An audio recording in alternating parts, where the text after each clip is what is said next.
All right. Well, hey there, everyone. Wow, we did it. We got everything together. We got it all on the internet and stuff, and we're all here and it's streaming. So that's great. We can talk about stuff.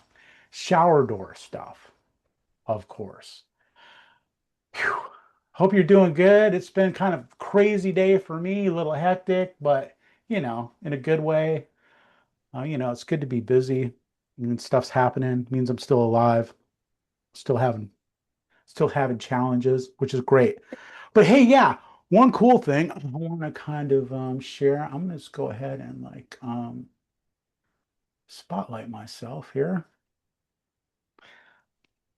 I want to make like a little kind of mini announcement here. So one of my products that's been pretty popular, you guys might use these sometimes. It's the graduator tool. And I've been making these for years, and they're not in the catalog at FHC, but you can get them at glassgadget.com. And it's just like a little shim, a level gauge thing. And I've tried a lot of different materials to make these on my 3D printer. They don't show up very good here unless I'm like right here. Different And color. it's cool. It's tricky getting it to be rigid enough and hard enough to where it doesn't break. Because the problem with these is they're kind of there's a 16th inch little leg on it for measuring 16th inch gaps, and it's so thin that it breaks easy. So I've tried all these different formulas, and it's like some of them are stiffer and some of them are like more rigid and less or more flexible, but then sometimes they tend to bow a little bit. So I've been working on this. Finally, I found a source to manufacture them for me out of nylon. So these are nylon now. And so, man, I don't know. I haven't tried to break one. Let me see. Let me try. Let me see if I can break it. This is really live. I haven't done this before. There you go. Yeah, that's not gonna break. What did you say you're using it for? So this is a level gauge, right? So you know how you have like a keychain, with like a 16th and an eighth and a quarter, and then you put the eighth and the quarter together and make like 3/8, and so you've got like, for like using a level or checking like the thickness of a gap or something like that. Um, and so this is just kind of like the solution to that in just one piece. So it goes from like from 3/8 down to 5/16, a quarter, 3/16, an eighth, and then they come in a pair. So you can just like stack them together like this, and you got like 7/16. If you overlap them a little more, then it's like a half inch, right? They come in pairs anyway. So this is really super improved over the old thing. I've still got probably a half a dozen pairs of the old ones. So what I'm going to do is like whoever buys one, I'm going to send a pair of the old ones for free. That you can kind of see what the difference is. But I don't have a whole bunch of them. Probably got a half dozen of them. So like the first six people who order a pair, I'll send you a pair of the old ones too. So anyway, I'm gonna, I've got a couple of other things. Throw the link in there. Oh, I will. I'll put Here, for sure, man. It's here. glassgadget.com is where you want to go. Um, FHC carries quite a few of my tools in their catalog, but this is not in their catalog. You can only get this one at my website, glassgadget.com. So anyway, I'm pretty I, proud of it. I think it's very cool. I've been like meaning to do this for like, been trying to do this for years, but I finally cracked the code. So I'm going to start looking at all my other little doodads, see if I can get them made out of the same material or something similar. It's pretty cool. I'm Anyway, missing your the black strip for your dolly. What's it called? Glazer Saver. Yeah, I'm missing I lost it. I don't know what happened to it. I think one of my guys threw it away. Probably, I don't know. If you go to glassgadget.com, you can order one of those. Yeah, I need to get one. Yeah. I was in I was in your area, Santa Cruz, over the weekend. I should have just No, stopped what by. happened, man? I thought you were gonna buy me a coffee or something. Man, my family had different plans. They just took me, and then I was kind of afraid, man. There's a bunch of weirdos that live over there. It's I true. swear, you don't know what you're gonna run into. It's scary. Oh, I went to Safeway, man. I thought I was gonna get like kidnapped or something. Yeah, the Like, bumper stickers on the car say, keep Santa Cruz weird. really? Oh, it's weird. Trust me. It's not a problem. It's not a problem keeping it weird.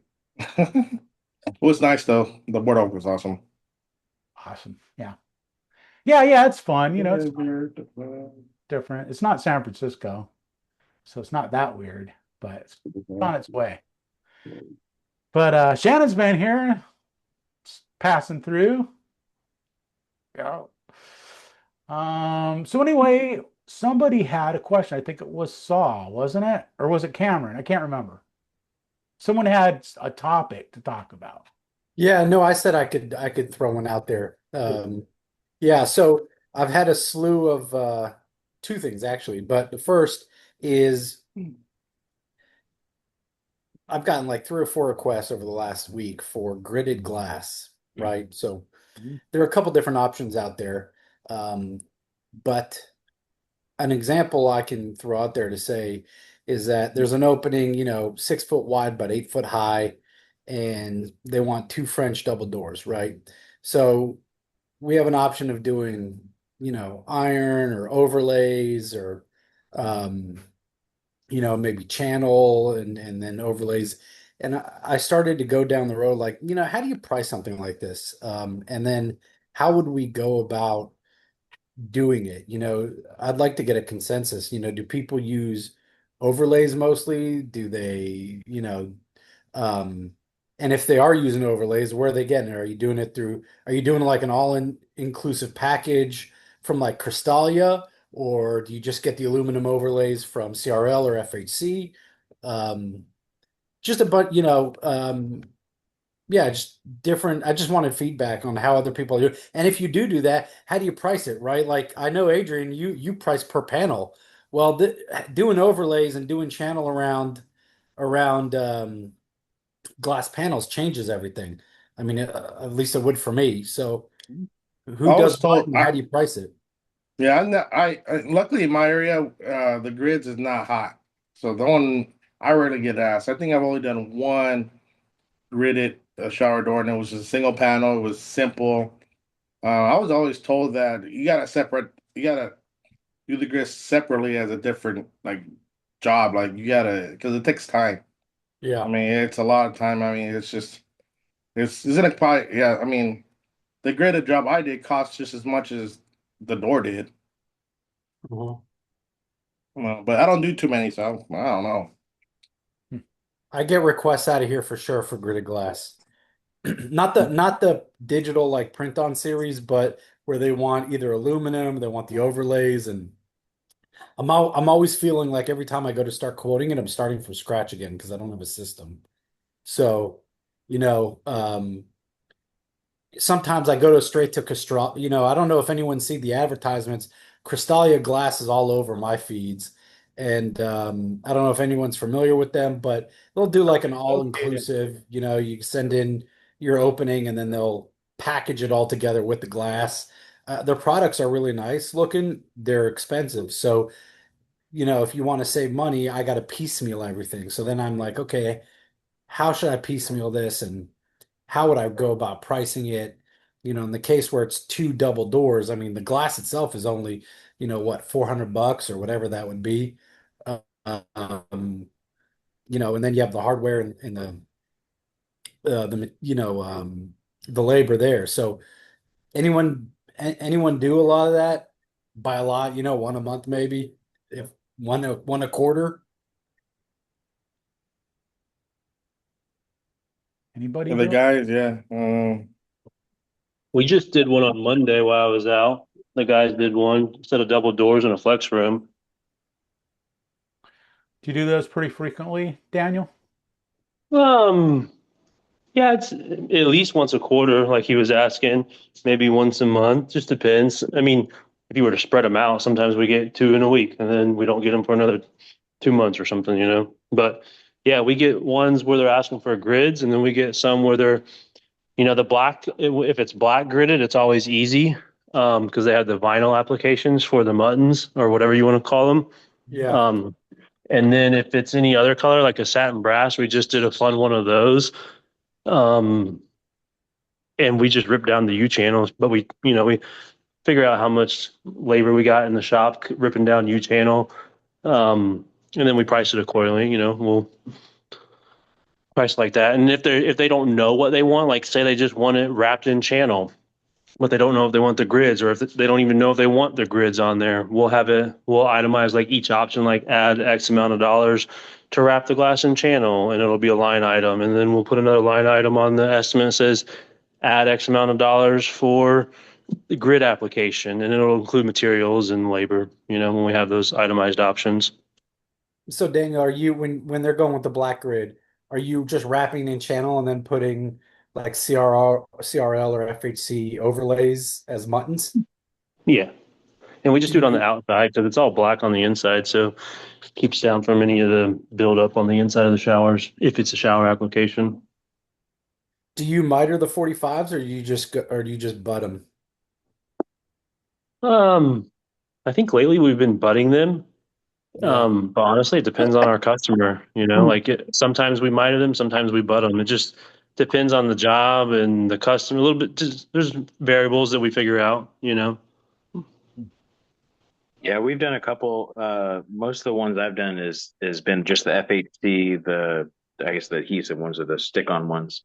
Yeah. And how I price it is just based on the material. So I just count the number of sticks I'm going to need, and then at least cover myself on the material. So I just double the cost on the material, and then base the install because it's going to take a little bit of time just to in labor to apply it. So I kind of just double the hours on the labor just to cover myself in case, because sometimes, you can get a stick where it's not quite right and then trying to peel it off and then that stick's done or something. So just to give myself a little bit of extra. Yeah, So so I we like talked pricing last week, and you feel like, I mean, for two double doors, that doesn't take very long to install, right? Like two, French and it's almost like you're underpricing if you're maybe, for two double doors that are, yeah, I don't know how you price. It sounds like you price per labor, right? Versus other people use a markup versus, we had this talk last week. For other people use a markup, other people divide by the margin. Um, but if you price it just based off the man hours, do you feel like you're underpricing for something like that? I mean, I kind of try and compensate and maybe over just on the side of, something which it normally always happens, something's going to happen. So I just kind of base it off of like, okay, add an extra couple $100 just to cover myself, just in case. And then, I mean, so like on a typical, like, I guess door and side panel, which has been the most common, I'll add, shoot, I mean, probably just to grid it, $900 as a separate item. And then I just have it as a separate, like, hey, this is how much your standard is going to be. And then add X amount depending on what the grid pattern is. And then that's my separate line item. Hmm. Okay. But you use the overlays. That's what you were saying. Yeah. Yeah. Yeah. Mostly the overlay. I haven't done too much. I mean, we've done a full channel wrap too with those. Depending on how it lines up, we might 45 them. Hold on, and then or we'll do like for the grids, we'll just stack them or butt join them. Yeah. Okay. Good answer. Do you find that like they're pretty simple to do, Cameron? I mean, you sound like the way you talk about it sounds like it's not really that big of a deal for you. It's not too bad. I find that to me the channel it takes a little bit longer, and just in our experience, I think it was a Sure. little bit easier doing just the adhesive, the sticks. on the outside. Yeah. We get a shitload of requests for these, probably 7 or 8 a week. But they're not always showers. They're either showers or office dividers. And what I feel the same way. I think it's Saul or Cameron said. Every time I do one of these, it feels like I'm like starting over again. And so probably 4 months ago, I started. We all know they don't have specs on this. They know what they want because they've seen it somewhere, but there's never a spec. Yeah. So I say to them, do you have a spec for this? Damn well knowing they don't have a spec. So they say, no, we don't have a spec. I say, okay, would you kill me if I asked you if you had a kind of a budget in mind that you're willing to spend? And the reason why I say that is we got a local guy that can do a whole welded steel system, which might as well be like buying a new car. Right. And then there's a company like the company you mentioned. There's another one called Origin USA. It's kind of like an aluminum version. We use it sometimes on wine cellars because it's got a thermal break in it, and they provide a tempered glass option and a thermal option. And you just give them your daylight opening measurements, and they fabricate it all and send it to you, which is cool. And then, you have the FHC and Sierra Lawrence kind of stick on or the channel with the tape in it. But FHC, they just sent me samples last week of this new thing they got. It's more of a robust version of a stick on. It's a weird extrusion. I wish I had a picture of it. I have it in the shop. Is it the one that wraps around and it has a tape in the middle? In the tape in the middle, but then they sell the bars that go in between at the same thickness. Yeah, And they're thicker. They're Yeah. thicker. And when we're not doing showers, let's say it's an office, like a set of French doors going into an office, I use the 2-inch door rail along the bottom, cut it short a half an inch of the glass, and that piece fits over it perfect. And then we cut the bars in between there. What a nice valued engineered option that still garners a really good margin, and it's not a hard install. I find that the hardest installs, if you got a door notch panel return and you're trying to wrap everything with metal, like I think that's double the time, if not more, than what it would be to just install the glass if it was just frameless. I mean, maybe some of the guys that are more diligent and do this more often probably do it quicker than I, but I like to start. If they don't have specs, which they never do, they're almost kind of guilted to like, well, they normally wouldn't give me a budget number, as most people wouldn't, because they feel like you're just going to take advantage of them. But if they know that, well, shit, I don't have anything to give them, that is a logical question to ask, what range am I in? Because there's a litany of products that I could give them. And if they say, well, just quote all of them for me, I'll pass. I'm like, I'm not doing that exercise. It'd take me 2 days to put all those options together. Yeah. So when I get these, I just had one today, and I said to him, I said, you're gonna kill me. And they're like, no, what is that? I'm like, if you don't have a spec, there's so many different avenues that we can go with this. You got to give me a range. And everybody,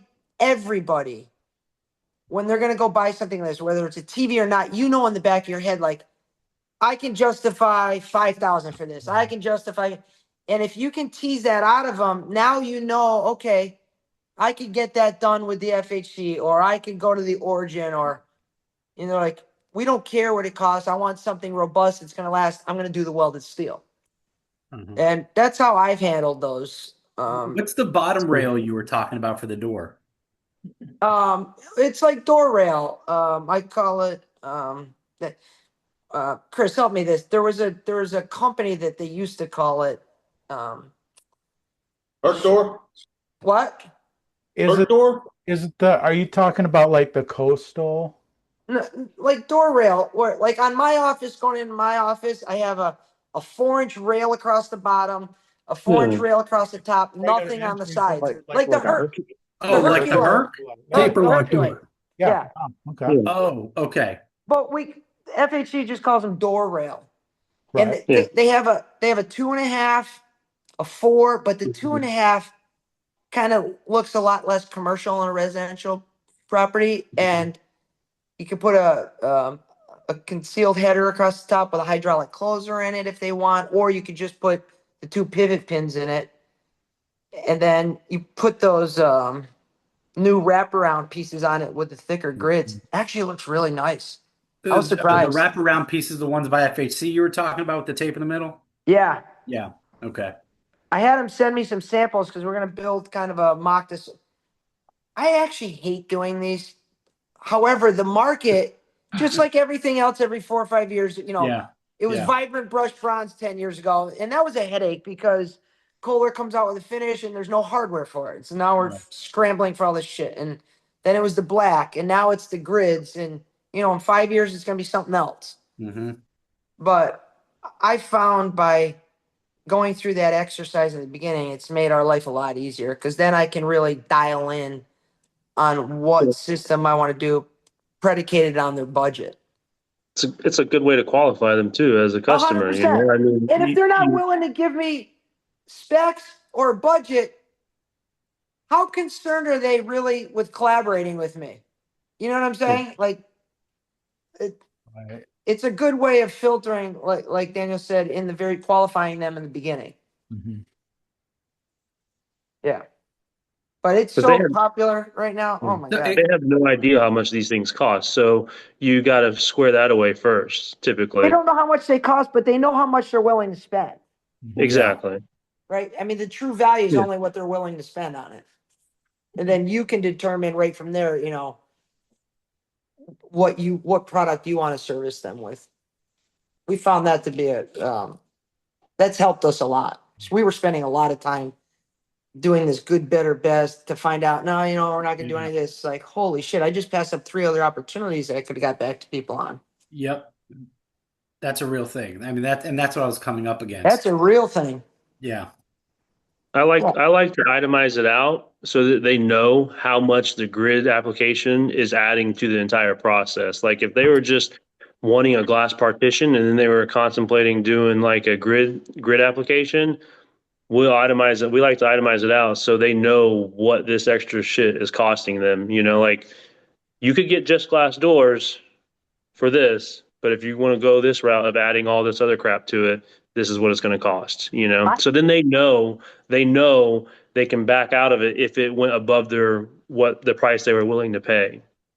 I also asked a customer the other day, I said to him, hey, that was not the other day, it's probably 2 months ago. I said, do you think this is going to be a fad? And they're like, I think so. I says, well, there's a local guy that we hire, Naples Tint. If people are wanting some like film or they want privacy or kind of a gradient pattern, we outsource it. Like we install a door, he goes out there, he's phenomenal. He came up with a solution that he's got clear film that prints like an edge work on it or the grid, whatever pattern they want, and he applies it on a house. I said, this is an awesome alternative if you're not looking to do something like super expensive, because in 5 years, if you hate it, you don't need to buy new glass. You don't need to have somebody come out to rip it off. Like it's not a tattoo. You can peel the film off, and when you stand back and look at it, it kind of satisfies that desire. Obviously it's a cheap solution, but do you guys also use the black sweeps at the bottom instead of putting channel across the bottom? We did a door. See, it's a panel door panel in our show. A panel door panel with a header, wall channel under the panels, and a black sweep under the door.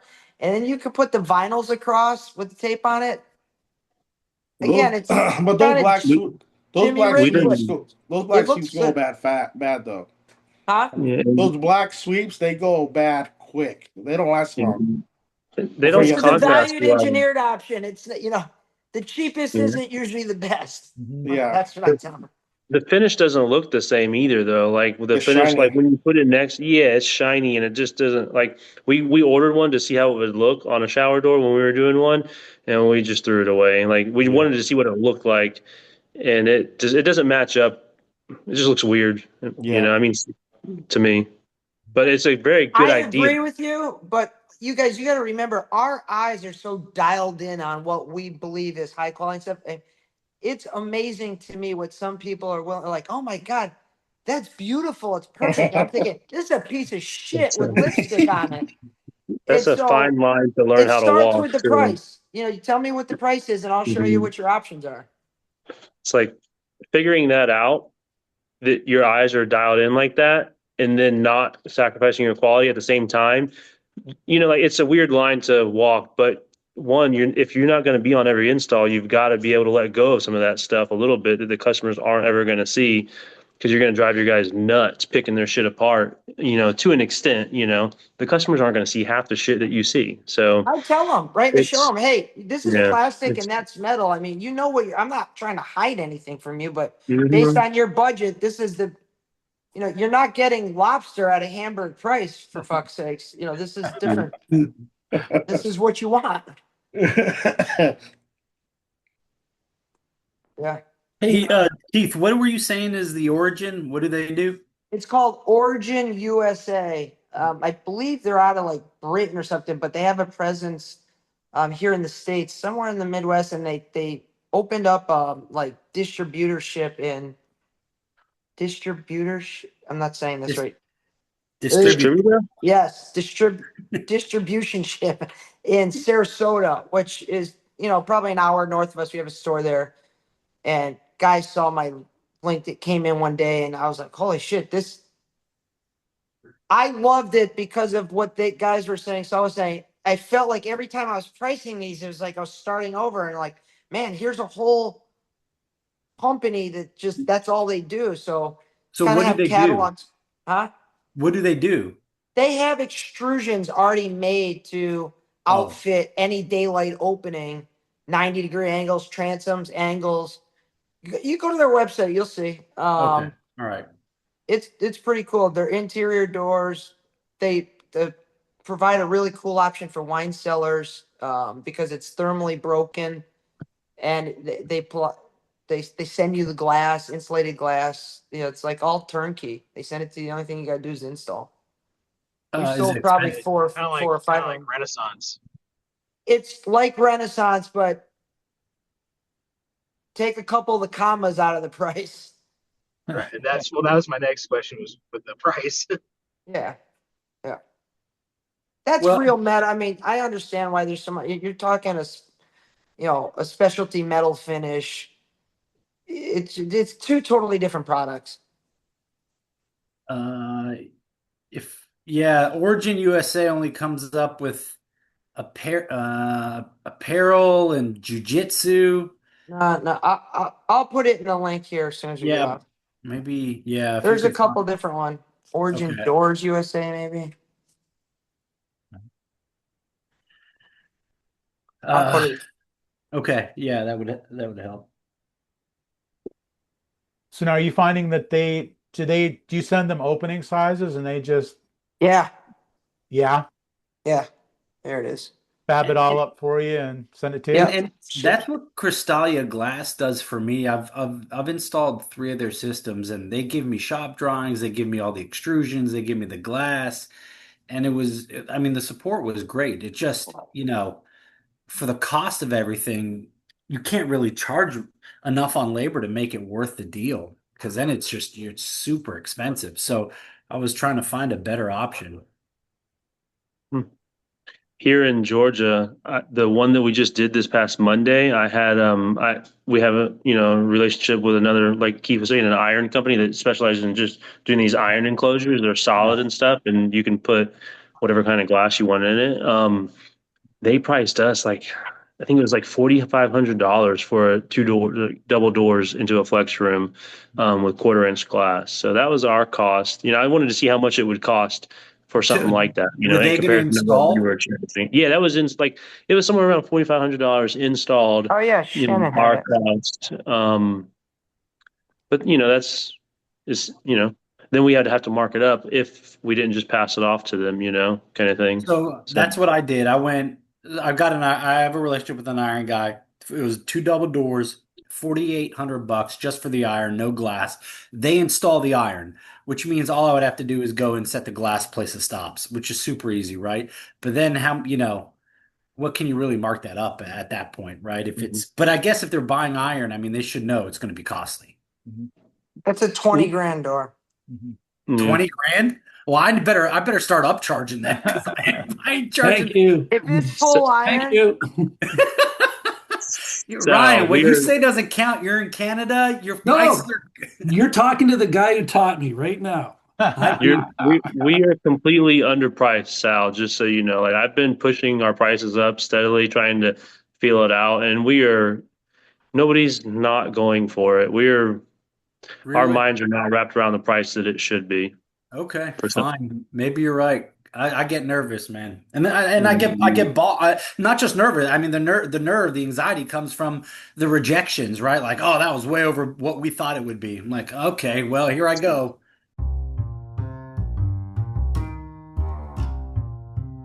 This episode of the podcast is brought to you by GlassGadget.com.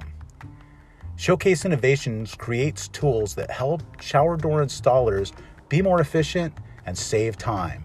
Check out GlassGadget.com for more information. Just lost You'll One that. thing, you'll get over that after you beat your head against the wall for a decade. Well, like it took us a decade to start realizing it's like I need to learn something different. I'm missing out on something here because Mhm. I'm working. I can't work any harder. I'm just not moving the ball forward. Yeah, And it. I know what Yeah, you're saying. I mean, it's you'll know one when thing. it's time. Yeah, and Yeah. remember, it's not your money; it's their money. So fuck it. It's also a matter of It's their perspective. That's their why you money. got to, yeah, never be so sure of what you want. You're not willing to take something better. You assume that they think they know what the fair market price is for this. That's why I asked first because they're like, if you don't have a detail or spec for me, what am I pricing to you? Tell me what you want. They're like, well, you're saying 4,800, and they tell you we didn't want to spend more than 10,000. Well, holy shit! You just left $5,500 on the table, yeah, and you could have provided a nicer option that was easier for your guys. And you for start sure. resetting the market. That talk, I know, I agree. I love the talk track. I'm going to actually start doing it from now on.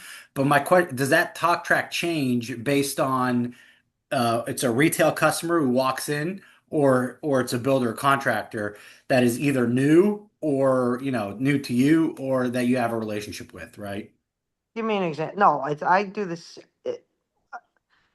I'll have a variation myself for no matter who I'm talking to. But if it's a homeowner that's just walking in right off the street, welcome to my shower door. How can I help you? Oh, we're looking around. Seems like you have something in mind. And I'm probing to see. I'm trying to elicit information before I start showing them how smart I am, all the options they have to offer, and start redirecting their thoughts somewhere else. I want to know what they're thinking. And the second they start giving me some information, now I can really start unpacking that more. And I'm not trying to do it to manipulate and gouge them. That because I don't want their business just then. I want it forever. So they need to feel good about it. And if they tell me what they're willing to spend on their budget and I come in at that or just below it, to me, that's a win-win for everybody. Did you just Uh, throw out a Chris Voss technique there, Keith? he's my favorite. You know that. Seems like you had something in mind. Yeah, but it's perfect because it's not really a question too. People have a tendency to get defensive when you ask questions. It's more of a statement, and it's what Mhm. your gut feeling is when they're coming in. If they're not really giving you anything, you label it, and it teases out whatever's in their head. It's real innocuous. And Ryan knows it's changed everything for us. I mean, I thought I knew what they wanted, and I had no idea. And we did what Saul was talking about for almost 12 years, and it's like something has to change here. We're not moving the ball forward, and That's where that we're that at. was it. That was it. That's where we're at. I'm freaking tired of it. I just 20 wanted to years. mention, I wanted to mention really quick, if they've gone searching the internet, they've seen it on Wayfair for 300 bucks, 500 bucks, 700 Yeah, bucks. If yeah, that's what they're wanting to spend, you need to know immediately. Yes. Yes. Yeah. yeah. No, yeah, that's why Keith's discussion the opening there is the best, right? It's like, what is your budget? What are you looking to spend? Because there's so many variations. If they say $600, I think you know right away you don't Yeah. have the customer. Well, and you get to preserve their autonomy. It saves your time, and you're like, oh man, I understand that that's what you're looking to spend. Unfortunately, we just don't have anything for that yet. Right. I could do a frameless, and again, it salvages the opportunity for the future instead of saying, oh, dude, go kick rocks. We don't have anything like that. Yeah. Especially after hearing that after dragged around your showroom for an hour. And they say, oh, geez, we really thought this was just going to cost 600. I'm like, I can't believe I just sat here and showcased all this stuff for an hour and a half to find out you're only willing to spend $600. And I did that I'm telling you, for years, Okay, that's good. years. Probably why I drank so much. I don't drink anymore. Right, Chris? You don't drink any less though, right? No, I don't drink at all. Good for you, man.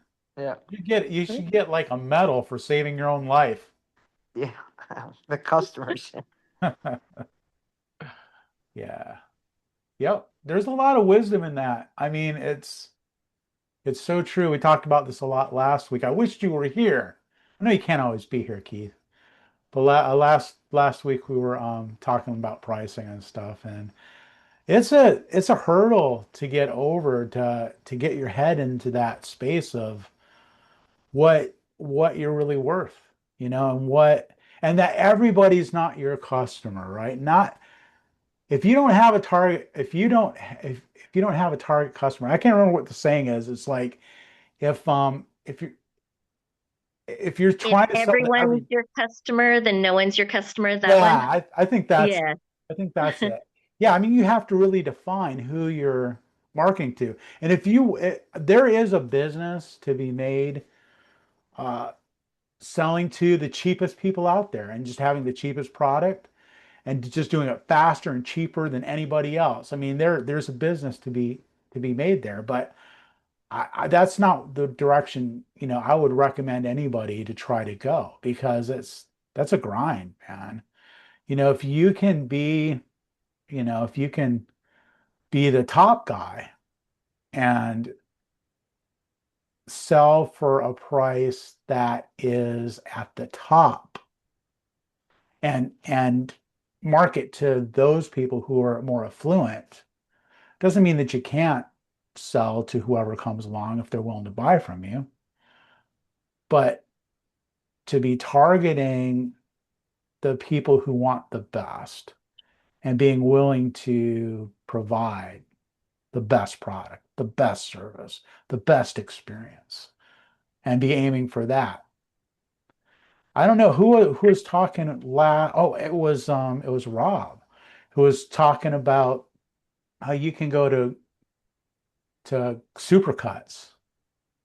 You go to Supercuts, get a haircut for $15. You can walk right in. There's always a chair. But it's like my wife, when she gets her haircut, it's like $50. And it's like she has to wait a month.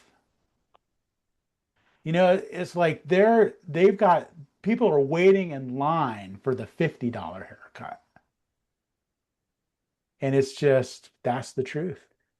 There's no way your wife is getting a haircut in Yeah, I California was gonna for say, $50. Well, yeah, I was gonna say, add a zero to that. My God. Guessing, some spitballing here. Come on. I don't know. You know what I I didn't don't know. realize?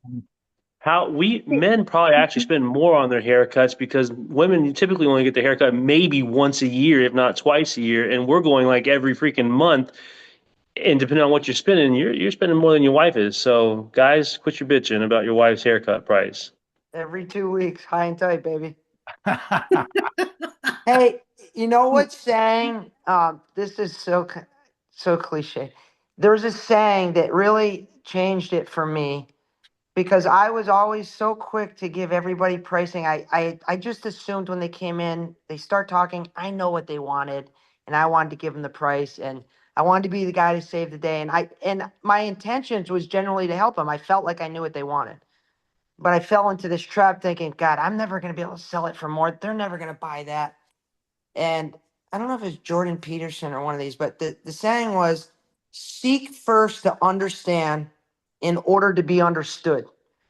And when I first heard that, I was like, oh, that's interesting. And really what the meaning was behind it was start keeping my mouth shut in the beginning and talking in a manner that elicits information from them, because now everybody wants to be heard.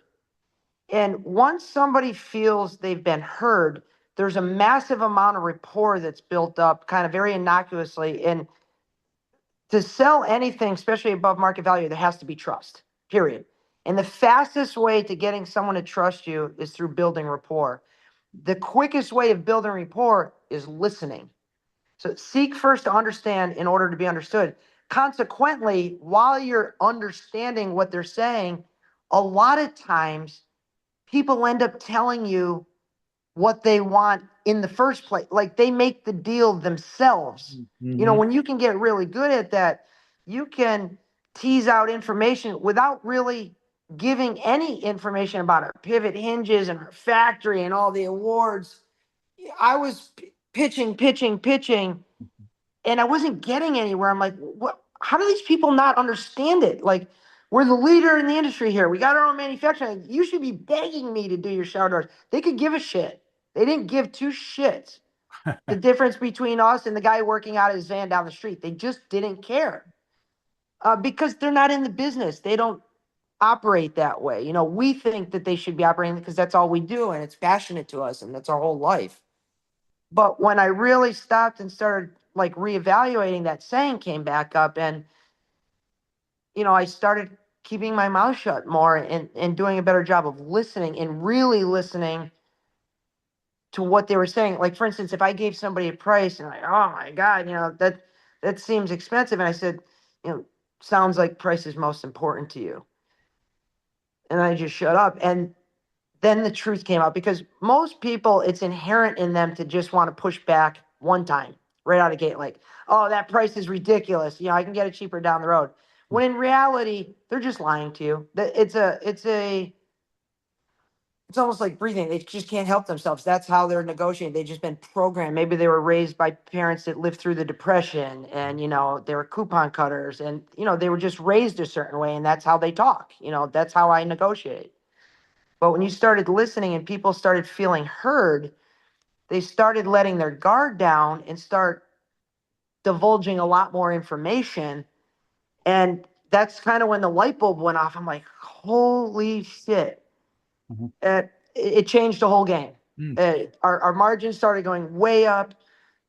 Close ratios were going way up. But it wasn't even closing all the deals. It was being able to filter the ones that I shouldn't have been wasting time on in the first place, because that is actually a big scope of time. You know, when you start doing advertising and you're getting people calling and coming to the showroom, it's like, okay, I'm working 8 hours. I could be spending 3 hours a day on jobs I'm never going to get because the customer's coming in just trying to validate a price that they got from another bid. You know, we're in a kind of a transient community here where these are second homes. So maybe they're just getting information for a house that they're building up north. And I'd spend all this time with them. And at the end, they're like, oh, well, thank you. You know, too bad you're not up in Dubuque, Iowa. We'd love to have you. And I'm like, this was because I was just thinking I knew everything and I wanted to talk instead of listening to really hear what they were after. And that's the game. So it has nothing to do with the glass or the products or even the price. It's about the emotional intelligence to kind of unlock that rapport building that equals the trust, to really, a lot of times when you get really dialed in on this, the customer almost talks himself into the deal that you want in the first place. That's really the game. That's the answer. It's the emotional intelligence. 100%. That's what separates. And the reason why most people don't even talk about that, it's a perishable skill. We're so used to talking a certain way that the emotional intelligence is equivalent to working out. If you don't do it, it ain't working. And you have to actively be paying attention to that, because I can get excited. I'm sure you could tell. I like to talk, and I want to help. And sometimes my passion and ambition can get in the way of really getting the information that I actually need to close the deal. And so I have to remind myself, you know, shut the fuck up, you know, listen, you know, pay attention to the body language, really listen to what they're saying. I send you something that I sent to Ryan. I know he's watched it.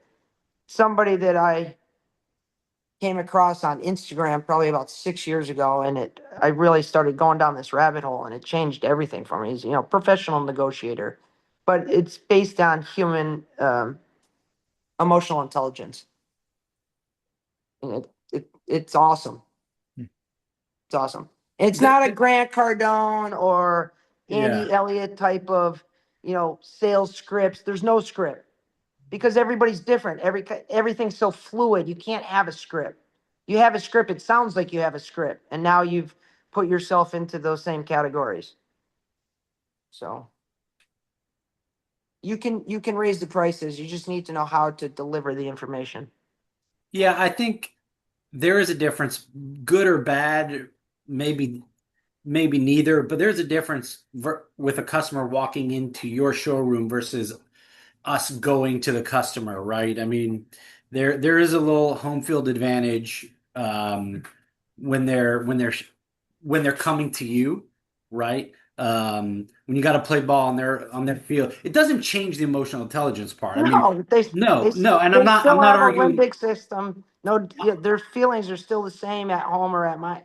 Sure, but um, vetting them makes it vetting them on the front end.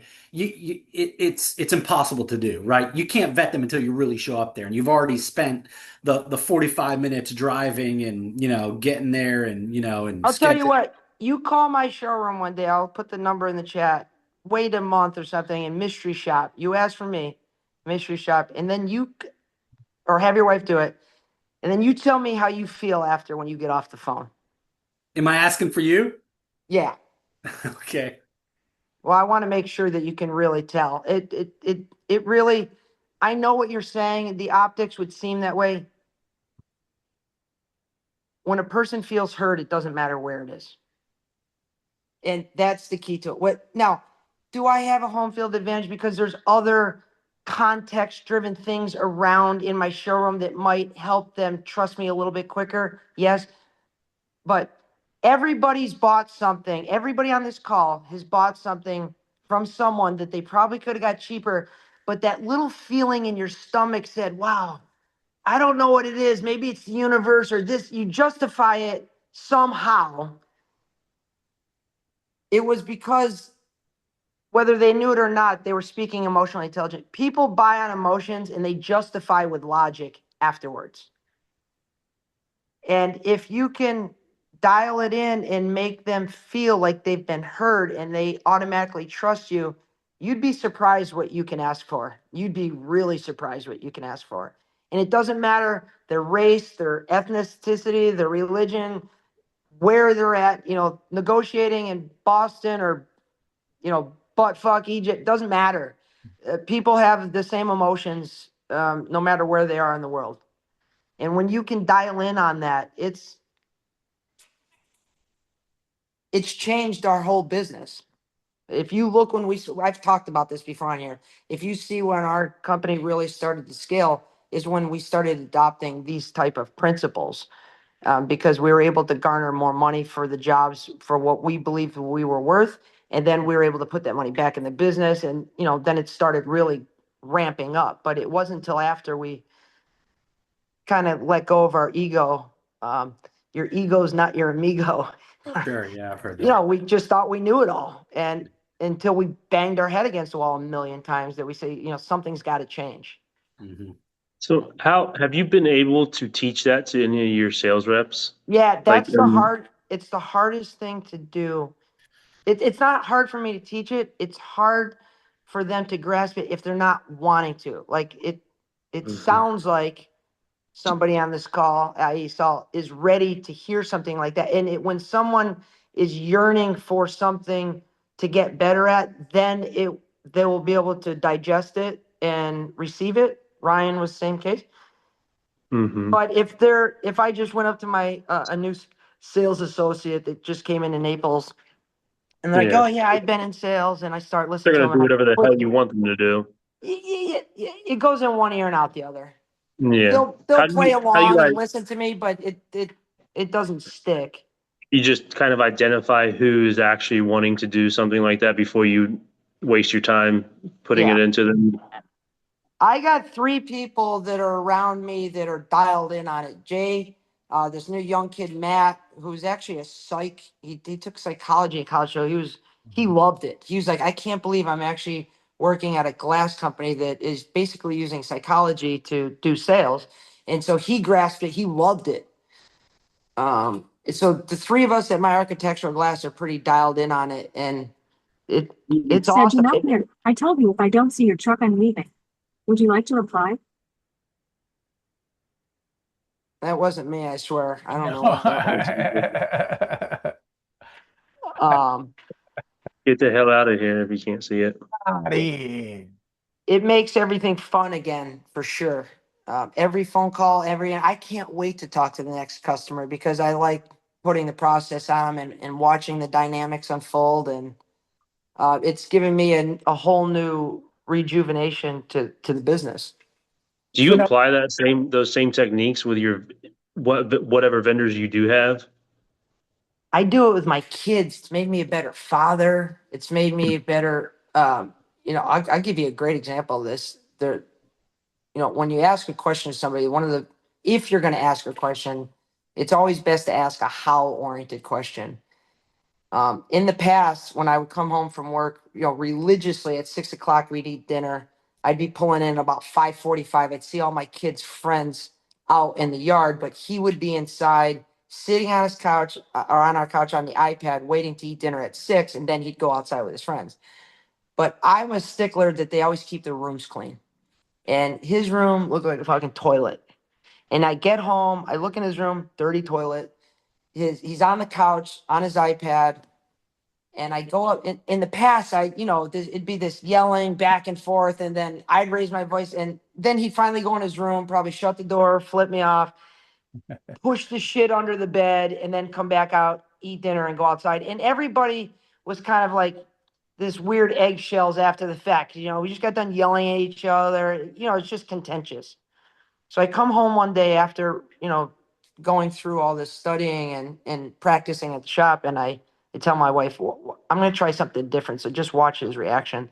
So I come into the house, see his room's not cleaned. He's on the couch. And I say to him, Riley, his name's Riley. Riley, I'm going to tell you something right now. And man, you're going to be upset. And you just watch his eyes kind of roll on the back of his head. He's like, oh my God, what's my father about to tell me? His brain's going to the absolute worst case possible scenario. He said, what is it? What is it? So now I know I got his attention.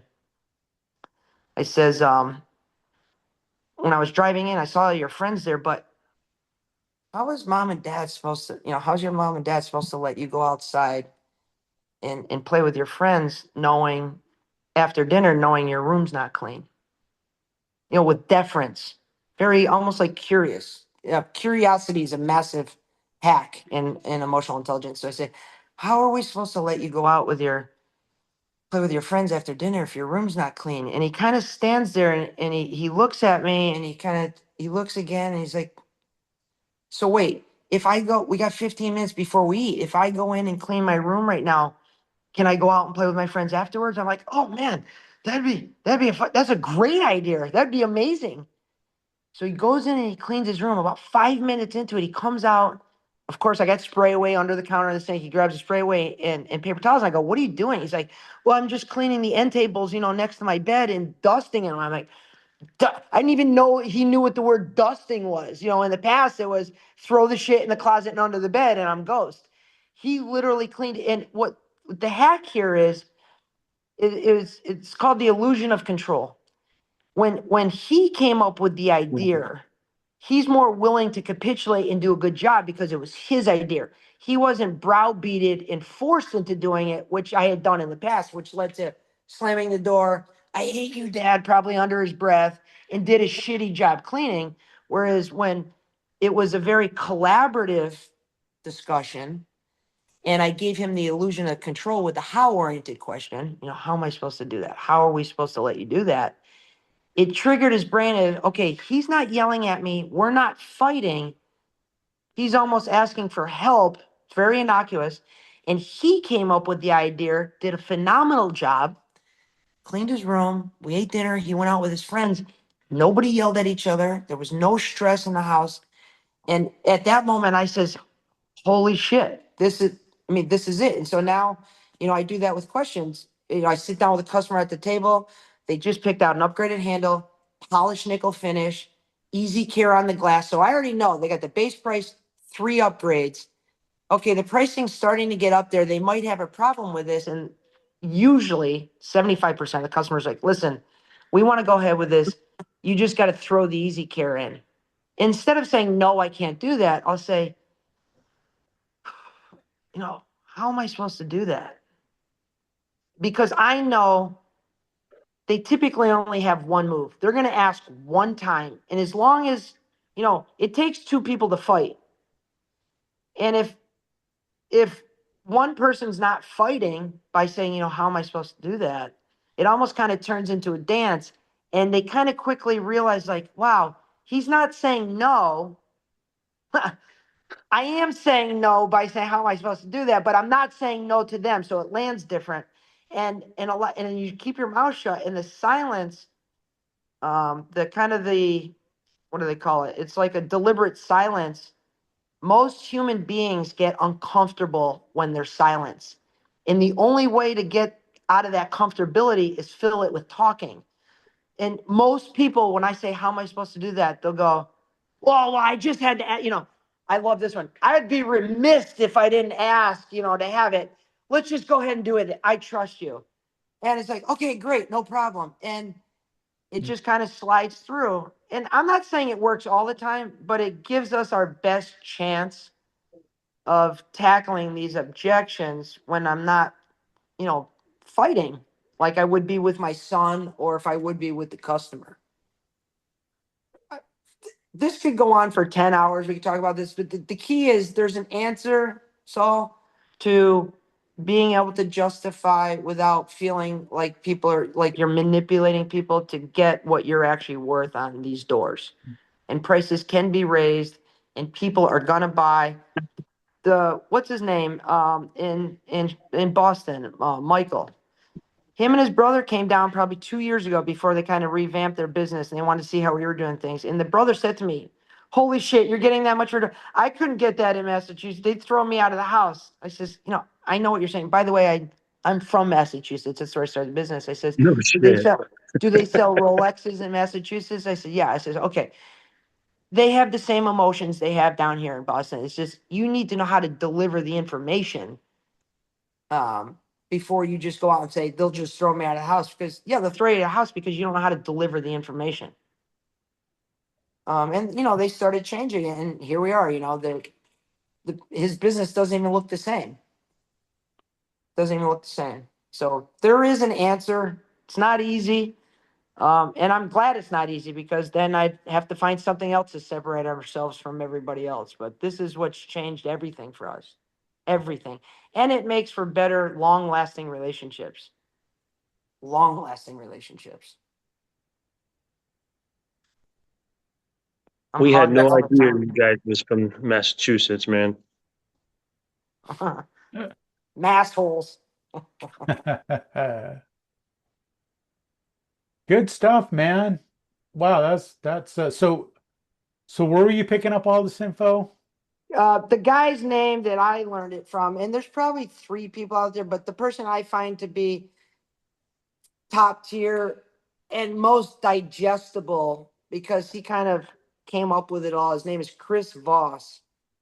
He was the FBI hostage negotiator, but he kind of really dialed in these skill sets to the point where he rewrote the book at Quantico and Scotland Yard on the art of negotiating through emotional intelligence. He wrote a book probably about 8 years ago called Never Split the Difference, which is good. It kind of gives you an overview of it, but he's got a master class.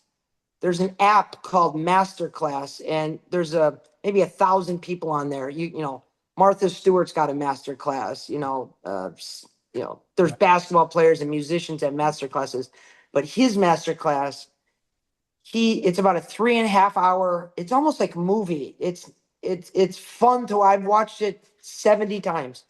And he goes through kind of the psychology of sales and how you implement these tactics that he has, and then there's sequencing of these tactics to build rapport with customers, to overcome hurdles and objections, and really to qualify to even see if there's an opportunity to be had in the first place. And while doing that, you kind of understand that there's chemicals in people's brains that are, released when good things happen. Dopamine, oxytocin, serotonin. And then there's a bad chemical called cortisol, which is a stressor. And believe it or not, most salespeople, used car salesmen, down here, the AC guys now, they're very good at releasing cortisol on customers. And a lot of times they kill themselves in the deal just because they just don't know how to talk properly. And so it's really based on soft skills and the implementation and, our voice. One thing when I was talking, so I found him, I got addicted to it, and I went and met him and his son. And the one thing that I took away, the first thing that he told me is, Keith, I can tell you love what you do. The problem is there's a segment of the population that gets anxiety when you talk to them because you talk so fast and passionate that it's actually creating a problem on the other side for yourself. And so I had to really learn to slow down my tonality and deploy some inflection and deference. You would be blown away what you can get away with saying to a customer if you know how to say it the right way. His It's voice is insane. He Like, could put you to sleep if he wanted to. I would Yeah. give up all my hostages in 60 seconds if he was talking to me. Yeah. But everybody can do that. It's a skill that literally everybody can do. Wow. You just got to put in the time. That's all.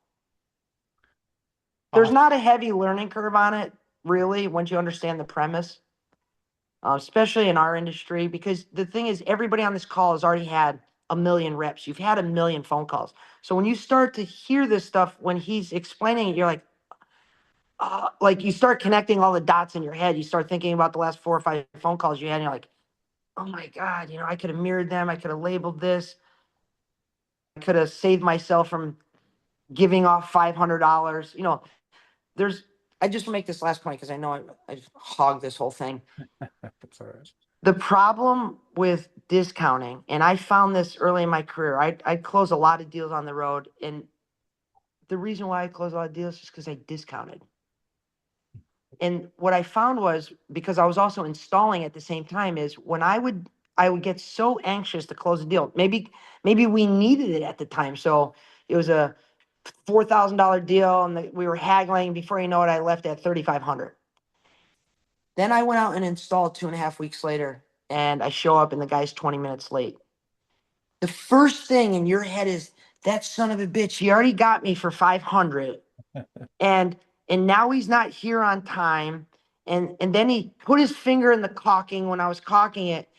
And when you discount a price, you actually put yourself in a position to not provide the best possible customer service for that customer, because you will not feel better about that situation until you get even. Meaning, he got me for 500 and I'm walking the glass up and I accidentally just touch the corner of the glass into the sheetrock or in the door jamb, and I put a little nick in it. Nobody in the world is going to know that I did that. And in the past, I wouldn't tell anybody I did that if I felt like I got beat up on the negotiation. Conversely, if a customer paid full price and didn't haggle, and I did something like that, I would 1,000% say, I fucking accidentally hit the sheetrock. I'm so embarrassed. And 99%, oh, don't even worry about it. I didn't even know it was there. You didn't even have to tell me. I said, I know, but I had to. And so the problem with discounting prices is you actually put yourself in a position not to give the customer the best possible solution. So true, man.